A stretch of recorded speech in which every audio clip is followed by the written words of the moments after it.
merasakan menjelang siang. Ini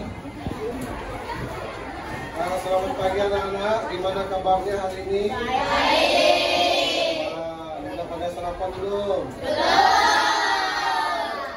Bagus ya, sama yang bapak.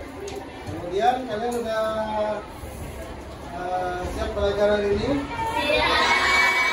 Bapak dan absen hari ini tidak ada yang tidak hadir, semuanya hadir. Hari ini adalah minggu terakhir menjelang SAS. Ya, yang tahu SAS? Sumatif akhir. Jadi namanya berubah lagi ya. Dari ujian akhir semester UAS, ujian akhir semester, berubah jadi US, ujian semester, UTS, ujian tengah semester. Sekarang jadi SAS, ujian akhir sumatif akhir. Nah, jadi untuk SAS nanti mata pelajaran bahasa Indonesia terdiri dari bab 1, bab 2, dan bab 3. Bab 1 kita mempelajari teks apa? Teks narasi ya, deskripsi. Yang kedua puisi rak ya. Yang ketiga teks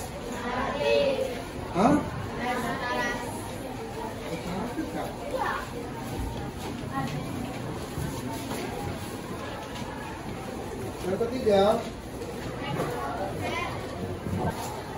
kita di bab 1 itu teks deskripsi, kata kuncinya apa? Teks deskripsi kata kuncinya apa? Satu kata. Teks yang ya menggambarkan 1000 ya. Menggambarkan, ini kata kunci atau melukiskan. Artinya teks deskripsi itu bukan menggambarkan secara pakai gambar seni, bukan, tetapi dia menggambarkan menggunakan kata-kata. Oke ya, sekarang puisi rakyat. Ada yang bisa menyebutkan 3 macam puisi rakyat? Pantun. Pantun. Gurindam.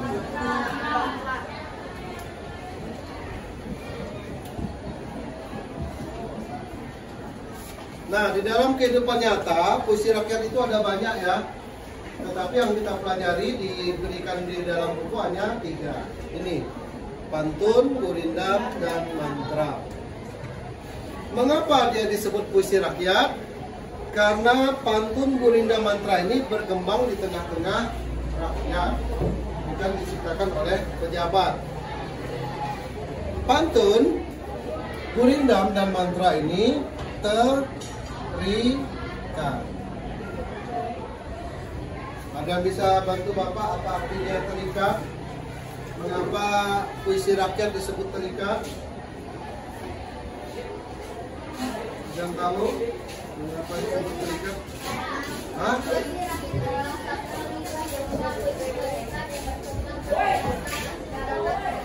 Ya, jadi yang pertanyaannya mengapa disebut terikat? Kita kan tahu terikat.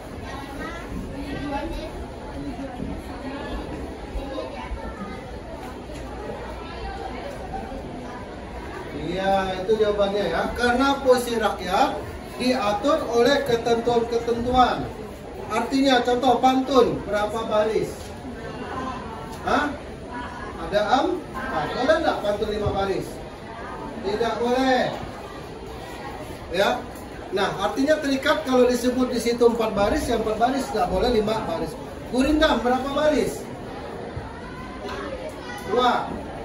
Boleh nggak 3 baris? Tidak boleh. Oleh sebab itu disebut terikat. Mantra. Mantra itu ada aturannya enggak? Harus ada berapa baris? Tidak ada. Tetapi ada kata-kata yang menjadi ciri khasnya. Di semua suku ada mantra ya. Di suku Madura ada mantra, suku Dayak ada mantra, Tionghoa ada mantra. Contohnya apa? Tatung. Supaya dia kebal, dia membaca mantra. Coba kalian pikir hebatnya kekuatan kata-kata atau mantra itu ya. Bagaimana hanya dengan kata-kata dia bisa kebal, bisa tahan parah. Bagaimana cowok suka sama cewek, dia baca mantra, cewek jadi suka. Hah? Iya kah? Iya, itu kan mantra. Pelet kan mantra. Pelet mantra. Bagaimana cara kita menundukkan bos yang suka marah-marah? Ya, kalian baca mantra, dia jadi nunduk, jadi lemah. Semuanya pakai mantra. Nah, bagaimana cara kalian mau menundukkan Pak Mukti yang garang jadi lemah lembut? Nah, coba kalian cari mantranya. Ya, cari mantra. Mantra. Oke, itu yang kedua. Nah, sekarang pada hari ini kita akan masuk teks prosedur. Sudah pernah belajar dengan Bu Caca teks prosedur? Sudah masuk? Sudah masuk.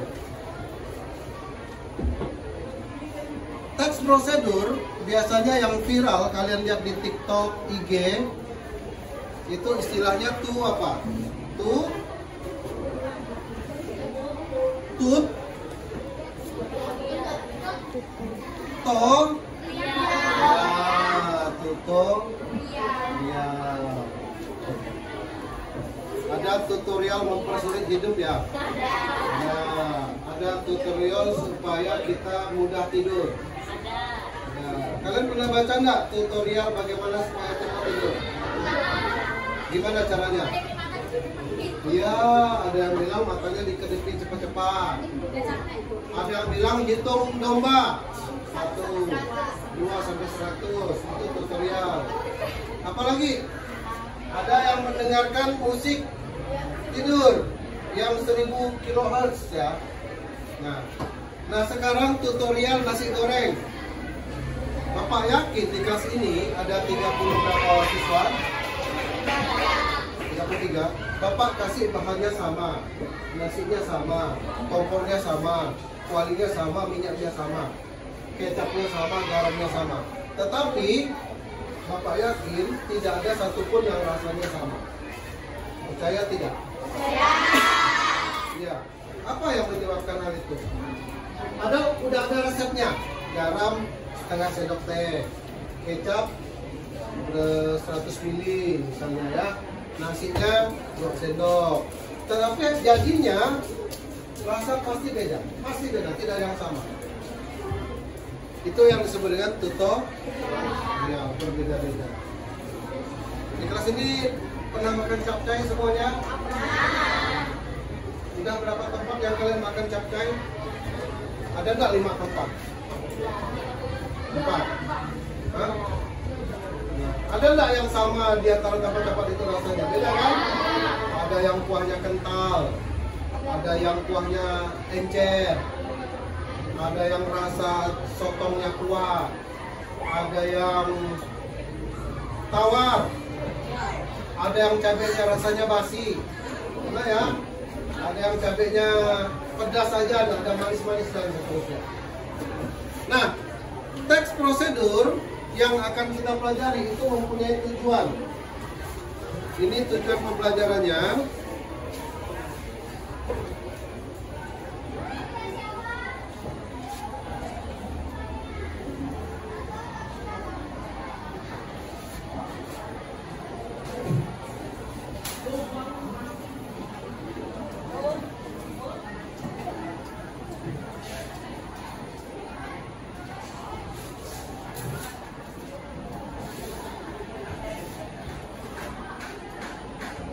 Dulu ya.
Himbauan.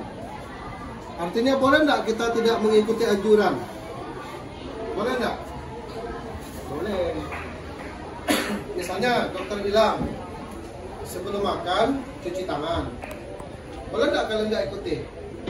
Boleh. Rugi nggak dokternya? Kalian rugi nggak? Rugi, cacing masuk. Itu namanya anjuran. Tapi kalau perintah itu tidak boleh dilanggar. Misalnya di kelas, dilarang pipis di kelas.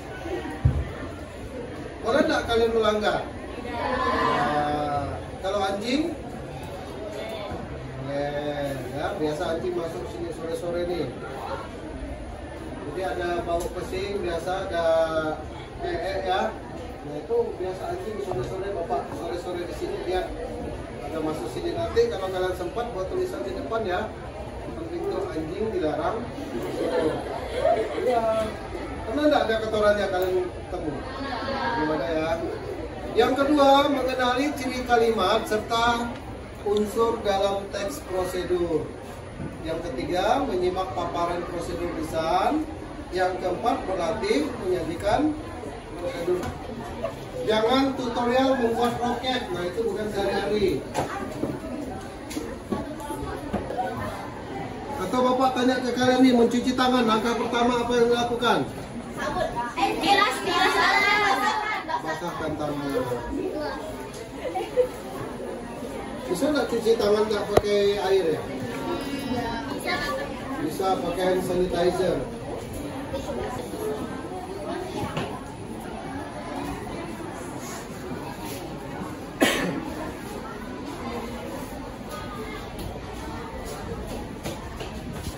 beda memasak, menangkap, menggoreng, merebus. Steam. Ada steam, ada steam. Ada kukus. Kalau bakso kukus ya. Teks prosedur mengikat rambut kepang 2. Kan itu prosedurnya. Membuat kepang 2. Membuat ekor kuda. Iya, dari beras berwarna merah. Banyak orang mengira itu dari pewarna makanan. Salah. Dari beras merah. Nah itu tadi fungsinya itu ya, prosedur ya. Pagi teman-teman kami dari kelompok BB akan mempresentasikan hasil kerja kami, yaitu teks prosedur yang berjudul tutorial memasak nasi. Sebelum itu kami akan memperkenalkan diri. Nama saya Olivia. Nama saya Jawa. Nama saya Valencia. Jadi langkah-langkah masak nasi adalah: 1. Tuangkan beras yang sudah berselang 3.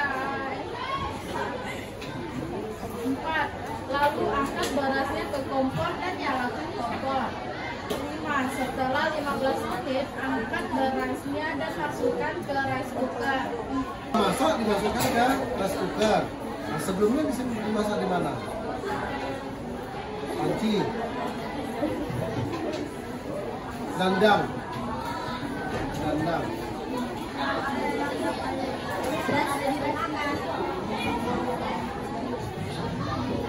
Saringan.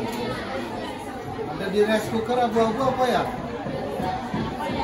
Ya, apa itu? Yang buat taruh nasi ya. Apa? Halo. Saya dari kelompok Nadia. Di sini ya, Wiwit. Saya akan membagikan tutorial memasak Indomie rebus. 1. Siapkan 1 bungkus Indomie. 2. Buka bungkus Indomie, pisahkan dan bumbunya. 3. Siapkan mangkok dan tuangkan bumbunya. 4. Siapkan panci di atas kompor dan tuangkan air secukupnya dan nyalakan api dan menunggu air hingga mendidih. Dan masukkan mie ke panci. Dan 5. Menunggu mie-nya hingga matang. Dan setelah matang, Kita dengarkan bersama-sama. Lagi kami dari kelompok ada yang tak mau ngecek, katanya Linso kan mencuci sendiri. Jadi kalian tak perlu nyuci. Masukkan air, masukkan baju, kasih Linso, dia nyuci sendiri itu. Jemur. Oke, baik. Jadi sudah 3 kelompok yang tampil. Kita ucapkan terima kasih dan nanti yang lainnya kita tunggu dikumpulkan, akan kita koreksi. Nah, jadi sebelum mengakhiri pelajaran kita pada hari ini, kita buat kesimpulan dulu. Kesimpulan belajar kita hari ini. Bapak belum ada dengar suara laki-laki di kelas 7D. Ada laki-laki kan di kelas 7D? Perempuan semua? Ayo, siapa yang bisa bantu? Hendrik, mana Hendrik? Nah, Hendrik. Bantu Hendrik.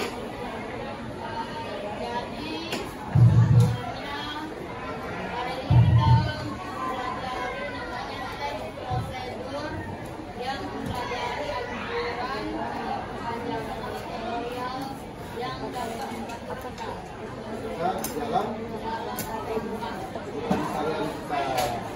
jadi kesimpulan hari ini kita sudah belajar teks prosedur adalah teks yang membimbing kita, menuntun kita atau langkah-langkah kita dalam melakukan kegiatan sehari-hari. Main angklung dengan gitar kan beda.